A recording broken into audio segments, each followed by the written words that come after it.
There is a very strong possibility that either you, your church, or people that you know who profess to be Christians are slowly drifting towards a very dangerous brand of Christianity called progressive Christianity, which I believe is demonically influenced. And the sad reality is that many people who are in this quote unquote progressive Christian movement don't even realize it.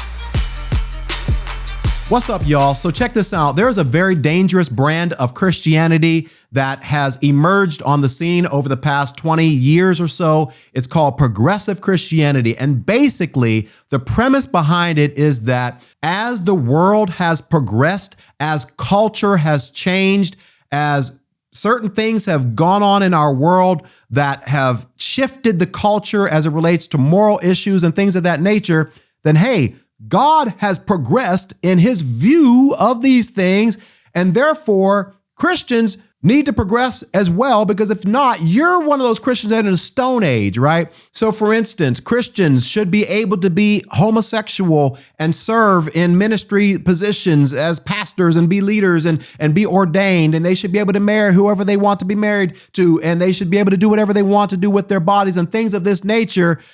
This is just one of the many signs that lets you know that when your church or people that you know, or even maybe yourself watching this video, you're starting to embrace these things because you're progressing along with the culture, not realizing that God is not, will not ever, and has not ever progressed in his view of these things. So what I want to do in this video, guys, is if you guys don't know already, I have a new book that's called MISLED, 7 Lies That Distort the Gospel and How You Can Discern the Truth. In this book, in chapter 5, I have a very, very detailed explanation of the dangers of progressive Christianity, what it's all about, how you can recognize it. And I give 5 tendencies, 5 pillars, if you will, that you can look at and say, okay, wow, if there's any of these things going on as it relates to my belief system, I'm probably drifting, or my church is, more dangerously enough, drifting towards becoming a progressive church. So in this video, I want to highlight one of them that I think is one of the most important that you and I need to discuss, and we need to identify as being a very, very dangerous sign that someone or a group of people is progressive, all right? And that is none other than what I call inclusivism, right? And so inclusivism is this idea that, hey, Jesus was inclusive, right? Jesus loved everyone whenever he was on the earth in his earthly ministry. And so it's essentially trying to redefine what love is. And what many progressive Christians will do is they will say, hey, Jesus loved these groups that were outcast, the sexually immoral, the tax collectors, the sinners, people who were, doing all these crazy things. So if Jesus loved them, if Jesus welcomed them, if Jesus affirmed them, which we'll talk about in just a moment, if Jesus loved all these people, then therefore we as Christians have the same obligation to accept, to include, to affirm, to welcome, and to love them, right? And so it's all about how we define the word love, which we're going to talk about a little bit later. So stay with me. So let me just give you and just read to you some of the dangerous things that some of these progressive churches are actually doing as it relates to inclusivism. As a matter of fact, one progressive church, Bethel, not the church that is related to the music, a totally different church that's also shares the name Bethel. It says this on their website: we believe that Jesus' commandment to love one another as I have loved you is foundational. Further, now watch this, love of neighbor includes affirmation. So do you see what they're doing? They're equating love with affirming. If you love someone, you will affirm them in the lifestyle that they want to live, right? So this is the idea. So it says, further, love of neighbor includes affirmation of the LGBTQ community, immigrants, people of other faith traditions, and even those who are enemies. So that's how we need to define love these days, is if you love someone, affirm them in their lifestyle choices. Do you know how dangerous it is to redefine love as affirmation in allowing people to essentially live their lives the way they want to live. All right. So that's one of the things. Now, not only that, it says also the Christian faith is our way of being faithful to God, but it is not the only way. Now, do you see that? How can you call yourself a Christian church and you are denying one of the most basic fundamental truths about Christianity? That it is the way, that Jesus is the way, the truth, and the life, and no one comes to the Father but through me. So do you see what the enemy is trying to do? The enemy is trying to destroy, trying to infiltrate, trying to penetrate, trying to break down the basics about Christianity and water it down so that there's a generation of Christians who are out there spreading this message that, hey, you know what? Christianity is for me. It works for me. But you know what? That's for me. That's my truth. It may not be your truth, and there's other ways to get to God. Let me keep going. Christianity is the truth for us, but it is not the only truth. This principle stems from the reality of the 21st century. We share now see that? This principle stems from the reality of the 21st century. In other words, things have changed. Things have progressed. We're in the 21st century now. We share our lives with people who are Muslim, Jewish, Hindu, Buddhist. We experience these people as loving and caring by following their religious traditions. To deny that is to insist that God, here it is, can only draw people with one way. That simply isn't borne out in our experience. Do you see that? Man, what they're doing, guys, is that they are equating experience and elevating experience above Scripture, which is a huge mistake as it relates to interpretation. They're saying, based on our experience and interaction with these people, they exhibit godly character. They exhibit Christ-like character in the way they treat people, in the way they love people, in the decisions that they make, in their morality, and all these different things. And so, based on our experience, they seem to be displaying the fruit of the Spirit. They seem to be displaying fruit of godliness.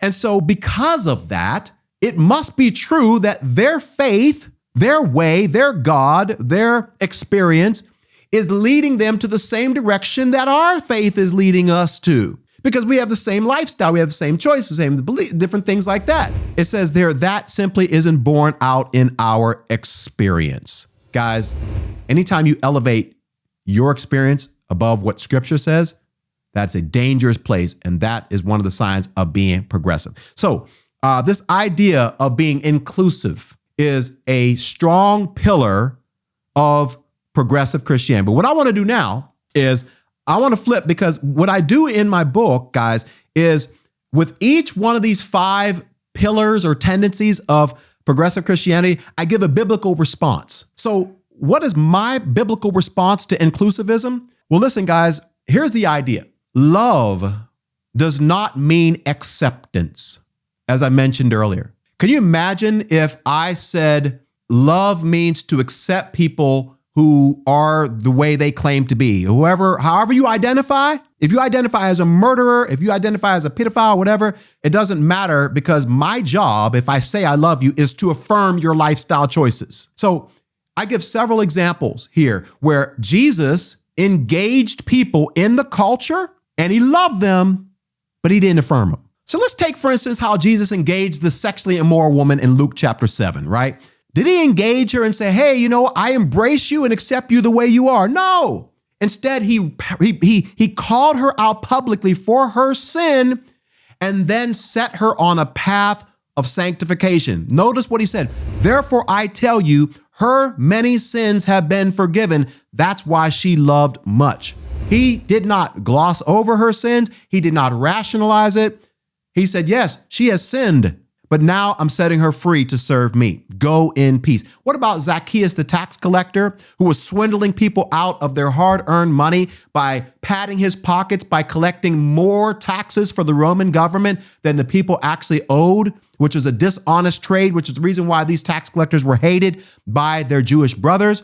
They were Jewish men hired by the Roman government to do these things. So when Jesus engaged Zacchaeus, the tax collector, here's another example where his life was radically changed. He says, hey, I'll give half of my possessions to the poor, Lord. And if I have extorted anything from anyone, I'll pay back 4 times as much. Does that sound like somebody who engaged Jesus and stayed the way they were? No, this sounds like somebody who was ready to change their lives and adapt their lifestyle to conform to the image of Christ. What about when Jesus engaged the rich young ruler? Money was his God. So what happened? Jesus didn't just say, okay, well, you know what, if you identify as a money hungry person who's just greedy and doesn't want to be giving and doesn't want to, share and be generous, then you know what, that's cool. I'll leave you the way you are. Just come follow me. No, Jesus said this, because money is your God and you have to have it, then I'm asking you to make me your God. I'm asking you to put God first in your life and sell all your possessions and give them to the poor. But I want you to notice here, this man went away sad because he was very wealthy and he was unwilling to adapt his life to the life that Jesus was calling him to lead, which is what many people are doing now, is that they're unwilling to make the necessary changes in their lives because they want to have Jesus on their own terms. And guys, Christianity doesn't work like that. You have to have Jesus on his terms. What about the Pharisees? Did Jesus just engage these people and just say, hey, you can stay the way you are? No. Over and over again, what we see in the Gospels is Jesus engaging people, loving them, yes, loving them, but engaging them to the point where he wants to conform them to live for him. So I want to encourage us, guys. So that's just one of the 5 pillars of progressive Christianity that I talk about in this book, guys. Listen, if you've ever wanted to support me in this ministry, I'm asking you to do me a favor. Guys, pick up a copy of this book. It would mean the world to me. All right. I'm not even asking you to do anything more. I would love for you to just pick up a copy of this book, but not just to support me.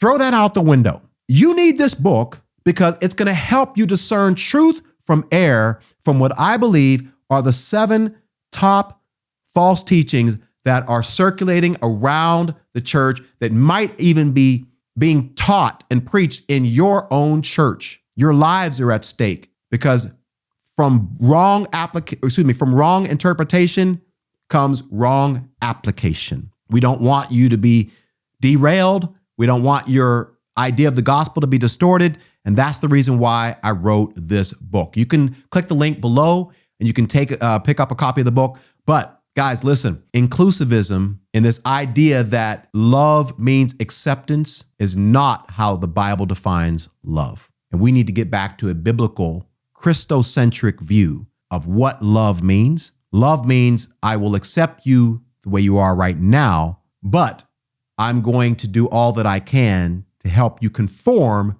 to the image of Christ. That's what love is. I'll see you in the next video. Bye for now.